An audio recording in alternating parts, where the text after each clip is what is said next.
सुखदेव महामुनि परीक्षित जी महाराज से इस कथा का वाचन करते हुए कहते हैं, सूत जी महाराज नैमिषारण्य तीर्थ में 88 संतों से कहते हैं भगवान श्री कृष्ण को प्रिय है बांसुरी।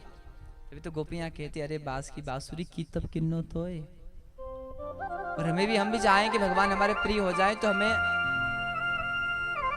दो चीजों में सुधार करना है। पहला तो हमारे मन में कोई गांठ नहीं, क्योंकि जिस बांस में गांठ है वो बांसुरी नहीं हो सकता। और दूसरा, कम बोलो, जरूरत का हिसाब से बोलो, और जितनी आवश्यकता है उतना बोलो। चाहते हो कि घर में सब सम्मान करे तो कम बोलो, चाहते हो कि परिवार में सम्मान रहे तो जितनी आवश्यकता है उतना ही बोलो, और चाहते हो गली में मोहल्ले में आपका सम्मान हो तो जितना जरूरत है जितनी आवश्यकता है तो ही बोलो, उतना ही नहीं। मीठा बोलो, सोच समझ के बोलो, क्योंकि नाग से ज्यादा जहरीली नागिन होती है और बाण से ज्यादा घाव बाणी देती। वो कहते हैं ना संत की बाण का लगा घाव तो भर जाता है, पर बाणी का लगा घाव कभी नहीं भरता। तभी तो वो दुर्योधन के महाराज द्रौपदी ने दुर्योधन को 2 शब्द तो कहे थे, क्या? अंधे की औलाद तो ये महाभारत हो गयो। इसलिए वाणी घरे पामणा आवे नहीं, पामणा तो फीकी चाय पिला दो, पर बोलना में फीकोपन नहीं होना महाराज। मीठा बोलो पामणा से। कभी चाय फीकी चल जाएगी, पर मीठी चाय बनाकर पिलाई और आप ठीक से बोले नहीं, फीका बोले तो वो नहीं चलेगा। वो जिंदगी भर याद रखेगा कि इसके घर गए थे तो बोला ही नहीं ठीक से हमसे। इसलिए चाय फीकी चल जाएगी, पर मुख में तो मिठास होना चाहिए। पहले के लोग बहुत अच्छा बोलते तो शक्कर की बीमारी नहीं होती। आजकल लोग मीठा बोलने में कंजूसी करते हैं, सारी शक्कर इकट्ठी हो गई तो शक्कर की बीमारी हो गई। पहले शक्कर को बाहर निकालते, मीठा बोलते लोग, अच्छा बोलते, सम्मान करते लोगों का। आजकल किसी से जरूरत है, स्वार्थ है तो ही सम्मान देते हैं, मीठा बोलते हैं, अच्छा बोलते हैं, और स्वार्थ नहीं तो कोई किसी को पूछता नहीं है। इसलिए अच्छा बोलो। भगवान ने आंखें कितनी दी हमें? 2 दी। कान कितने दिए? हाथ भी 2 दिए, पैर भी 2 दिए। जीभ कितनी दी? 2-4 दे देता तो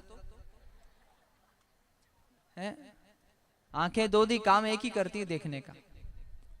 कान 2 है, काम एक है सुनने का। पैर 2 है, काम एक है चलने का। हाथ 2 है, काम एक कोई सा भी करवा लो आप इनसे।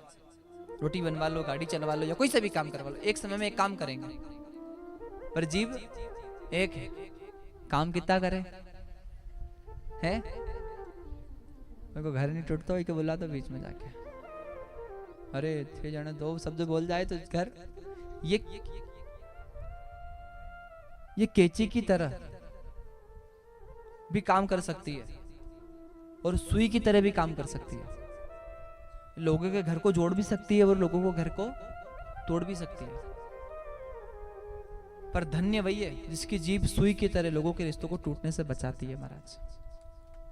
और धिक्कार है उन लोगों को जिनकी जीभ केची की तरह चलती है महाराज, क्योंकि वो तो सुख से रहेंगे नहीं और औरों को भी सुख से रहने देंगे भी नहीं। इन्हें तो कसम खा रखी है। इसलिए सच्ची महाराज प्रयास करो कि हमारे बोलने से किसी का घर टूट रहा हो तो वो बच जाए, हमारे बोलने से किसी का घर जुड़ जाए, हमारे बोलने से किसी का रिश्ता निभ जाए। ऐसा मत बोलो कि किसी का रिश्ता चल रहा हो तो टूट जाए। पर ये लोग भी कम नहीं है, इनकी संख्या बढ़ती जा रही है।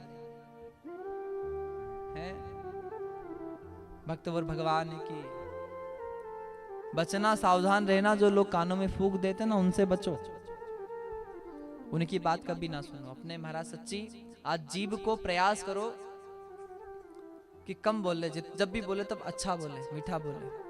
क्योंकि आप एक जगह हजारों हजार लीटर नींबू का रस भी जमीन पे डाल दोगे तो कोई नहीं आएगा, पर 2-4 बूंद अगर चाशनी की गिरा दोगे ना तो हजारों हजार चींटियां आ जाएगी। क्योंकि जो अच्छा होता है ना, मीठा होता है ना, उसको सब पूछते हैं।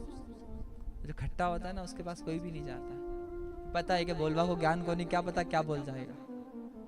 इसलिए अच्छा बोलो। ये भागवत कथा बांसुरी भगवान कृष्ण के हाथों में क्यों है? क्योंकि बांसुरी मीठा बोलती है। बांसुरी अच्छा, हमेशा जब भी बोलिए तब अच्छा बोलिए, कोई गांठ नहीं, मन में कपट नहीं हो, मन में कोई गांठ ना हो, मन में कभी किसी के प्रति बेर भाव ना हो। हाँ, जो कर रहा है सो भरेगा।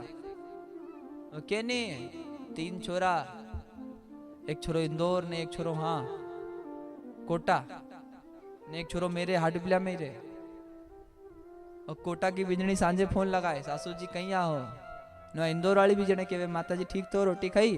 अब जो मेरे रे बिचारी उससे वह सेवा भी करे तो उसे लड़ाई भी होए।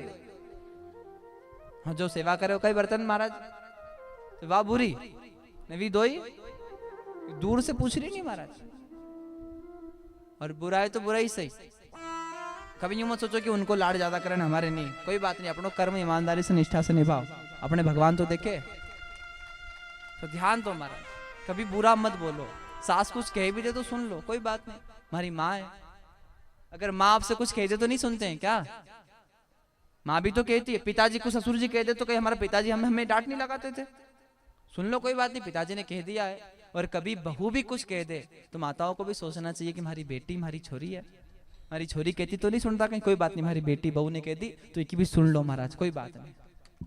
और जिस घर में सहन कर लिया जाता है, गलतियों को छोड़ दिया जाता है, तो महाराज समझ लो आपका घर स्वर्ग के समान है। अपने तो कहीं नहीं, सामने वालों नहीं बदले तो अपने आरती उतारो, अभी नवरता चल रहा है, आसू जी बोले तो कहीं खूब बोलवा दो, अपने तो आरती करो कहीं ओम जय अम्बे, क्या हो कहीं अम्बे तू है जगदम्बे काली, देखो माँ हाट पिपलिया वाली, हम सब उतारे थारी, तेरे बहू बेटे पर मैया भीड़ पड़ी है? सच्ची सामने वाला नहीं बदलेगा, अपने स्वभाव को बदल के रखो हमेशा। सामने वाला कुछ भी कह दे, आप अपनी जगह सही बने रहो और आप पलट के उत्तर मत दो। सास ने कुछ कह दिया समझ लो माँ ने कहा, ससुर ने कुछ कह दिया समझ लो पिता ने कहा, देरानी जेठानी कुछ कह भी दे समझ लो हमारी बड़ी बहन है, कह दी तो कह दी, कह सकती है नहीं कह सकती है क्या? पर कहीं के मत चुप हो या ना छोटा बाजा है, मैं क्यों सुना, सुने तो है ही नहीं, बोले ही बोले। और जो बोले ही बोले वो कभी सुखी नहीं रहता, इसलिए चुप हो जाओ। सामने वाला जो भी कहे अपने काम को निष्ठा से करते रहो। एक नए नए ब्याह हुए हो तो एक सासू जी बहू रानी बैठी ना यहाँ, कहे मैं सासू जी देख मारी ज्यादा बोलवा की आदत नहीं है, तो बोले हूँ इशारा करूँ समझ जा सासू बुला रही है, तो बहू रानी कह रही सासू जी देखो तो मारी भी ज्यादा बोलवा की आदत नहीं, हूँ इशारा करूँ तो समझ जा जो नहीं आ रही, कहीं होगा हैं? फिर तो रोज दिवाली रोज फटाका, इसलिए चाहते हो कि रोज दिवाली नहीं बने घर में तो महाराज कम बोलो। ये भगवान की जो महाराज की कथा जो हम प्रवेश करने जा रहे हैं, तो शुरुआत में बांसुरी का जो प्रसंग कहा है, इसे हम सभी को बांसुरी से सीखना चाहिए कि बांसुरी को भगवान ने हर समय अपने साथ में रखा, इसलिए रखा कि बांसुरी हमेशा मीठा बोलती है।